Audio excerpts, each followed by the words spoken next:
Assalamualaikum warahmatullahi wabarakatuh. Perkenalkan, nama saya Husnul Khotimah Setia Cahyandari. Saya akan menjelaskan mengenai 5 pertanyaan dasar dalam melakukan analisis sumber daya lahan dan air.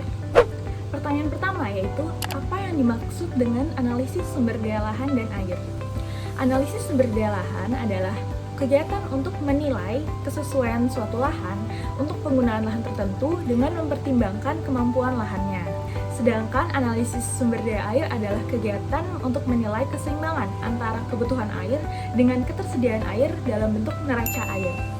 Pertanyaan selanjutnya yaitu, di mana kita bisa melakukan analisis sumber daya lahan dan air? Salah satu jawabannya adalah DAS, karena DAS memiliki batas topografi yang jelas sebagai dasar penilaian sumber daya lahan. Sedangkan untuk penilaian sumber daya air dapat diasumsikan bahwa nilai air yang masuk ke dalam DAS sama dengan nilai air yang keluar melalui outlet, sehingga dapat memudahkan perhitungan analisis sumber daya air. Pertanyaan selanjutnya yaitu, kenapa harus melakukan analisis sumber daya lahan dan air di suatu DAS? Analisis ini sangat penting untuk dilakukan karena dapat digunakan sebagai dasar dalam menentukan arahan penggunaan lahan, pengelolaan lahan, maupun pengelolaan air di suatu DAS. Pertanyaan berikutnya yaitu, kapan kita dapat melakukan analisis sumber daya lahan dan air di suatu DAS? Jawabannya adalah kapan saja, namun lebih baik dilakukan sesegera mungkin sebelum sumber daya yang ada di dalam suatu DAS tersebut itu rusak maupun tidak dapat memenuhi kebutuhan penduduknya. Pertanyaan terakhir dan yang terpenting adalah bagaimana cara melakukan analisis sumber daya lahan dan air di suatu DAS?